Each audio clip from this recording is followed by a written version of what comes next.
BA तृतीय वर्ष के छात्रों के लिए आज का हमारा विषय है काव्य के प्रयोजन। साधारण सांसारिक कार्यों के पीछे साधारण प्रेरणाएं होती हैं, साधारण प्रयोजन होते हैं।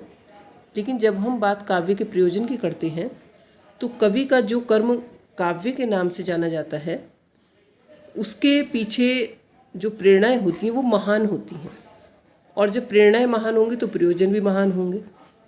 काव्य की रचना करते समय प्रत्येक कवि या साहित्यकार के जीवन का जो मुख्य लक्ष्य होता है वो होता है कि मैं अपने काव्य से संसार को कुछ ऐसा दूं जो संसार में हितकारी हो, लाभकारी हो।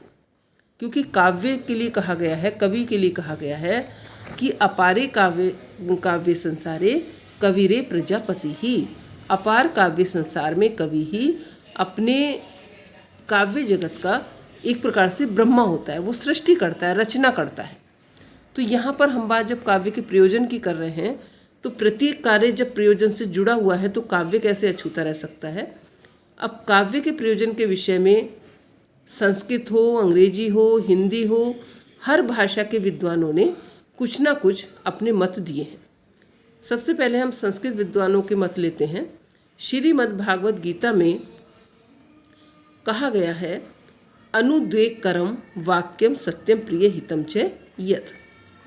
यह कहकर गीताकार ने बताया है कि जो सत्य है यानी कि यथार्थ पर आधारित है, शिवम है जो कल्याणकारी है, और जो सुंदर है। सुंदर से तात्पर्य यहाँ पर रस से है, क्योंकि काव्य की आत्मा रस माना गया है। जहाँ पर ये तीनों चीज़ें समाहित हैं, सत्य भी है, शिवम भी है, सुंदरम भी है, उसको काव्य का लक्ष्य माना है। और ये वास्तव में एक काव्य का उदात्त लक्ष्य है, क्योंकि अनेक आधुनिक विद्वानों ने भी सत्यम शिवम सुंदरम को ही काव्य का प्रमुख लक्ष्य माना है।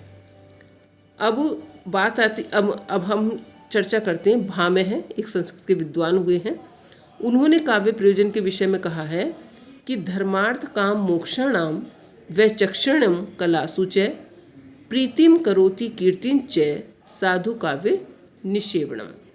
अर्थात उनके अनुसार क्या है कि धर्म, अर्थ, काम, मोक्ष, प्रीति, कीर्ति आदि ही साधु काव्य के यानी कि उत्तम काव्य के प्रमुख प्रयोजन है। धर्म की भी जीवन में धर्म, अर्थ, काम और मोक्ष चार ये पुरुषार्थ माने गए हैं। तो धर्म भी जीवन में आवश्यक है, अर्थ पैसा भी आवश्यक है, कामना भी आवश्यक है, और मोक्ष भी आवश्यक है। उसके साथ साथ प्रीति, प्रेम और यश भी आवश्यक है। तो ये सारे काव्य के प्रयोजन उन्होंने भामह के अनुसार बनते हैं। अब एक बहुत प्रमुख विद्वान है मम्मट। उन्होंने काव्य के प्रयोजन के विषय में कहा है काव्यम यश से अर्थ कृते व्यवहार विदेशी वितर्शतये सद्य पर निवृतये कांता समित तयोपदेश युजे। मम्मट ने काव्य के प्रयोजनों पर बहुत व्यापक दृष्टि से विचार किया है, और उनके अनुसार काव्य के प्रमुख प्रयोजन क्या हैं। यश, संसार का कोई भी ऐसा व्यक्ति नहीं है जो यश की प्राप्ति ना चाहता हो। काव्य रचना करते समय भी कवि के सामने यही एक लक्ष्य रहता है कि उसके काव्य से संसार में उसका जो कृतित्व है, जो वो रचता है, जो लिखता है, लिखने से, रचने से जो संसार में उसे यश मिलेगा। कि एक पाश्चात्य विद्वान ने कहा है कि fame is the last infirmity of noble minds. अर्थात श्रेष्ठ व्यक्तियों की अंतिम या सबसे बड़ी अभिलाषा यश की प्राप्ति है। तो कहीं ना कहीं ये बात सच भी लगती है, सत्य भी है। दूसरी बात उन्होंने कही अर्थकृते। अर्थ यानी कि पैसा जीवन की धुरी है। मनुष्य के जीवन में जो चार पुरुषार्थ माने गए हैं, धर्म, अर्थ, काम और मोक्ष, इसमें धन के बिना एक पग भी नहीं व्यक्ति चल सकता। कवि का पेट भरा होने पर ही वह काव्य की रचना कर सकता है। जैसा कहा गया है कि भूखे भजन न होई गोपाला। तो काव्य रचना के पीछे अर्थ का उपार्जन करना भी, अर्थ को, पैसे को कमाना भी कवि का एक लक्ष्य रहता है। हिंदी जगत में ऐसा माना गया है, मतलब विख्यात है कि प्रसिद्ध ऐतिहासिक उपन्यासकार वृंदावन लाल वर्मा जब बहुत कर्जे में डूब गए तब उन्होंने उपन्यास लिखे और उपन्यासों की आय के द्वारा अपने कर्ज से मुक्ति पाए। तो इस प्रकार से इसमें कोई संदेह नहीं है कि धन जो है वह भी एक काव्य का प्रमुख प्रयोजन है। व्यवहार विधेय, व्यवहार विधेय का मतलब क्या है? व्यवहार में व्यवहार का ज्ञान होना। लौकिक ये जो संसार है, संसार का व्यवहारिक ज्ञान प्राप्त करके समाज को कराना, ये भी काव्य का एक प्रमुख प्रयोजन है। कवि क्योंकि साधारण मनुष्य की अपेक्षा प्रतिभाशाली तो होता ही है, संवेदनशील भी होता है, और दोनों ही गुणों के होने के कारण वह समाज से सीखता है और समाज को ही सीख कर और अधिक उसको अपने व्यवहारिक ज्ञान से, अपनी प्रतिभा से चमकाकर समाज के समक्ष प्रस्तुत करता है। तो व्यवहार विधेय भी सही उतरता है इस कसौटी पर।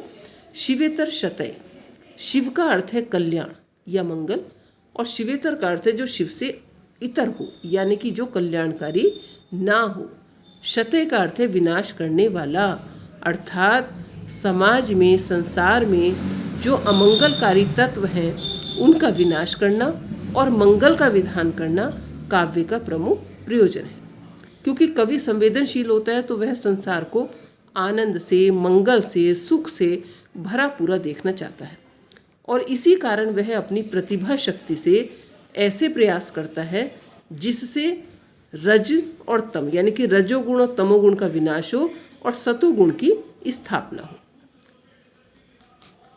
इसमें कामायनी में इस विषय में कहा गया है कि स्वप्न स्वाप जागरण भस्म हो, इच्छा क्रिया ज्ञान मिल ले थे, दिव्य अनाहत पर निनाद में श्रद्धायुत मनु बस्तन में थे।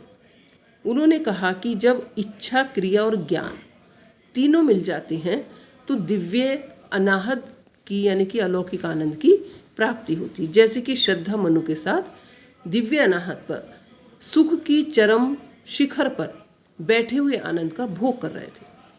अगला उन्होंने कहा है सद्य पर निवृत्ते। अब रसवादी जो आचार्य हैं, जो रस को प्रमुख मानते हैं, उन्होंने आनंद को काव्य की आत्मा माना है।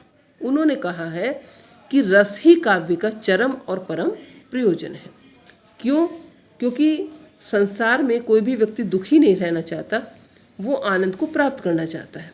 और कवि क्या करता है? कवि ऐसे काव्य की रचना करता है जिसको पढ़कर या सुनकर या देखकर सांसारिक मनुष्य, सामान्य मनुष्य सुख दुख को अनुभव ना करके केवल आनंद की अनुभूति करता है। कवि के द्वारा जो काव्य रचा जाता है उसको देख सुनकर सांसारिक सुख दुखों से उठकर भावों में डूब जाना, रस में निमग्न हो जाना ही रस दशा कहलाती है। तो सद्य पर निवृत्ते का जो यहाँ पर अभीष्ट था, जो कहना चाह रहा है कवि, या उन्होंने प्रयोजन जो माना है, तो ये भी एक प्रकार से सर्व प्रमुख प्रयोजन हो सकता है। अगली बात उन्होंने कही कांता समित तयोपदेश युजे। कांता का अर्थ होता है पत्नी या स्त्री। अब यहाँ पर यदि हम गहराई से देखें तो कांता का अर्थ प्रेयसी है, क्योंकि सामान्य रूप में मनुष्य उपदेश जो देता है लेकिन सुनना नहीं चाहता। कारण यह कि उपदेश एक तो आदर्श पर आधारित होते हैं और थोड़ा रूखे होते हैं।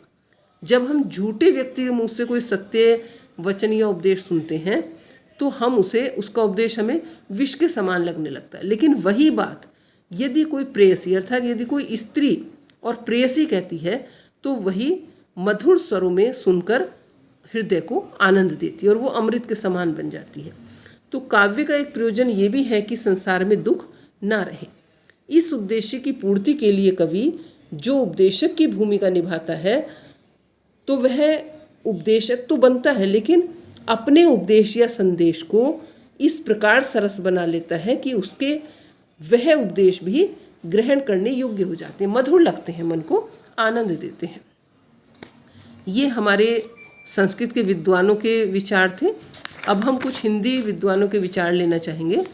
जैसा कि गोस्वामी तुलसीदास ने कहा है, कीरति भनीति भूति भल सोई, सुर सरी सम सब कर हित होई। उनका कहना है कि कीर्ति अर्थात यश, सबको इसकी इच्छा होती है, सबको मिलना चाहिए। किसी के पास विभूति अर्थात वैभव है तो उस वैभव से भी सबका हित होना चाहिए। इसी प्रकार भनीति अर्थात कविता कब सार्थक है, कब सही कविता उसको माना जा सकता है, जब वह संसार का उपकार करने वाली हो। इन पंक्तियों का अर्थ क्या है कि कीर्ति, भूति वैभव और भनीति कविता वही भली होती है जो सुरसरी अर्थात गंगा, सम माने समान, गंगा के समान सब कर हित होई, सबका हित करती चलती है। तो एक प्रकार से इसका तात्पर्य कि जो कविता है वो स्वार्थ पर आधारित नहीं होनी चाहिए, लोक हित को ध्यान में रखकर कविता लिखी जानी चाहिए, और एक प्रकार से ये काव्य का सर्वप्रमुख प्रयोजन माना भी जा सकता है। दूसरे आते हैं आचार्य रामचंद्र शुक्ल।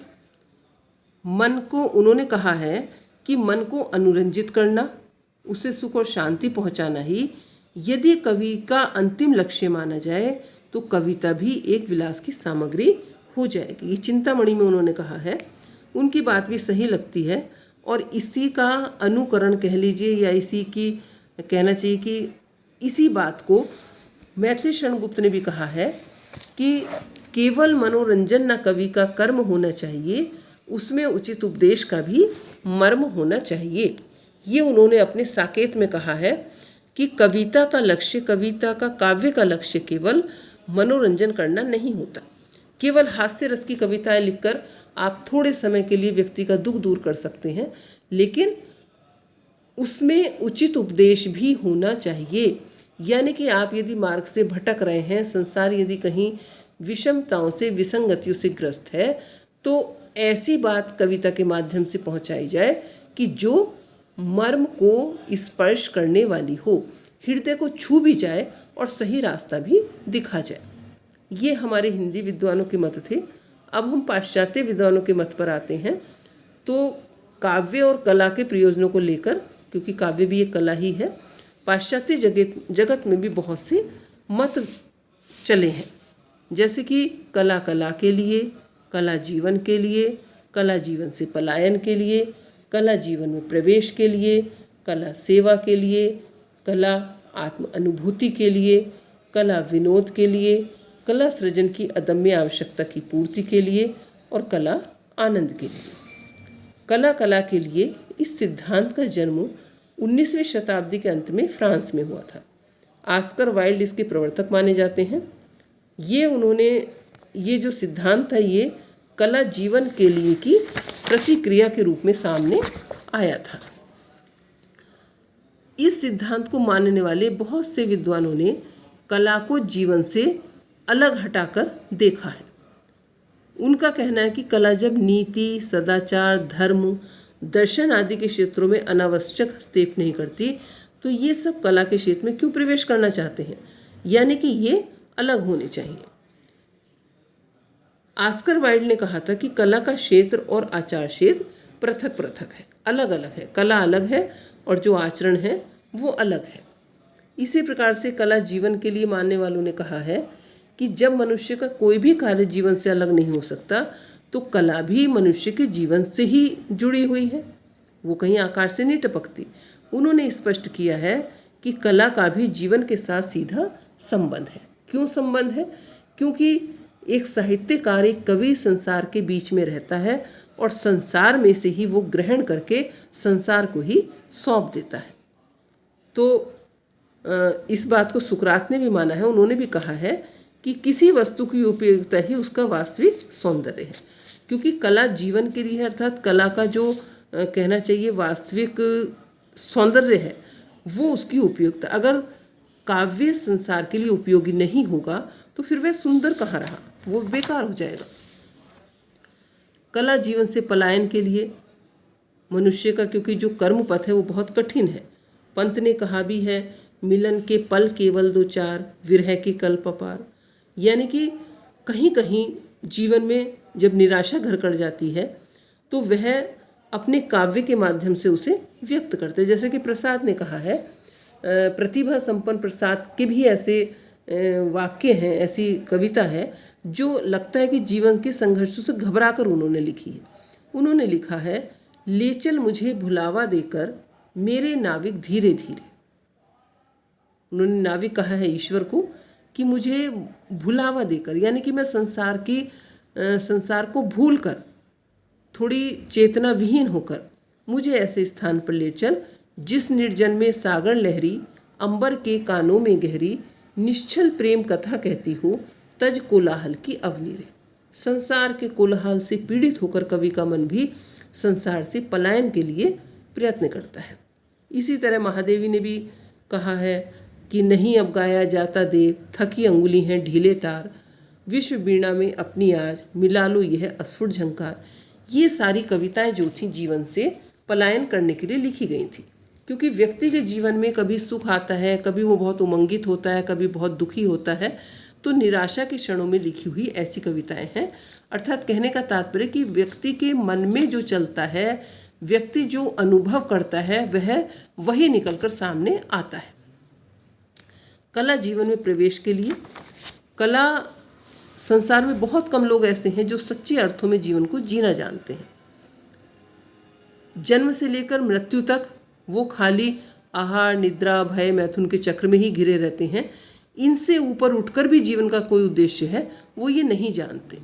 जैसे कि मैथिली शरण गुप्त ने कहा है कि यही पशु प्रवृत्ति है कि आप ही चरे, वही मनुष्य है कि जो मनुष्य के लिए मरे। अगर व्यक्ति अपने स्वार्थ में ही लीन रहेगा तो उसमें और पशु में क्या अंतर रह गया। तो मनुष्य कौन है? जो मनुष्यता को धारण करे, जो मानवता के अर्थ को समझे। देखिए कवि नीरज हैं, उन्होंने कितनी सुंदर पंक्तियां एक गीत में स्पष्ट की हैं कि बस यही अपराध मैं हर बार करता हूँ, आदमी हूँ आदमी से प्यार करता हूँ। अगर हम आदमी हैं, हमारे अंदर आदमियत है, अगर हम मानव हैं, हमारे अंदर मानवता है, तब तो हमारा जीवन सार्थक है, अन्यथा बेकार है।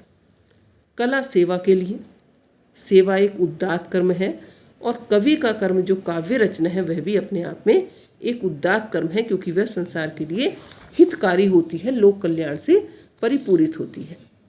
कला आत्म अनुभूति के लिए, संसार में काव्य सर्जना का जो कहना चाहिए लक्ष्य है वो क्या है?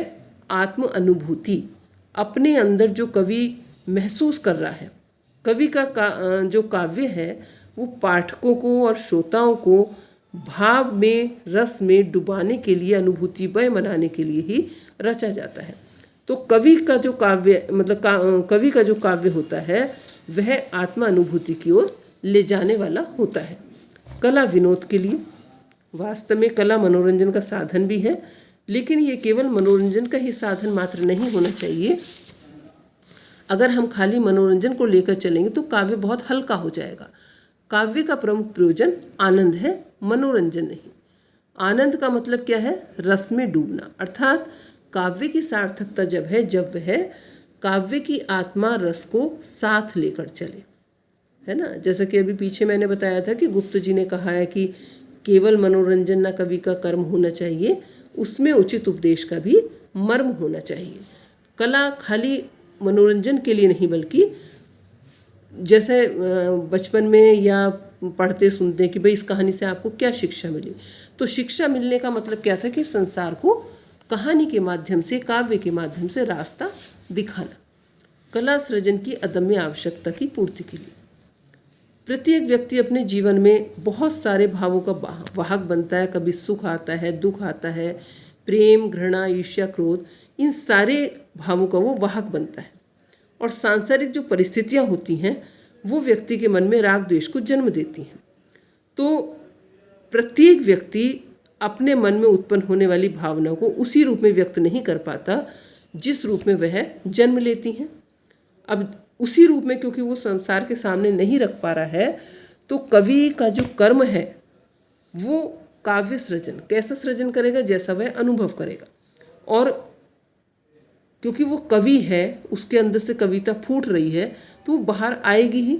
तो उस सृजन की एक आवश्यकता है, जैसे कि हमें भोजन की आवश्यकता पड़ती है पेट की भूख शांत करने के लिए, उसी प्रकार से एक साहित्यकार को, कवि को अपनी मानसिक भूख को तृप्त करने के लिए काव्य की रचना करनी पड़ती है।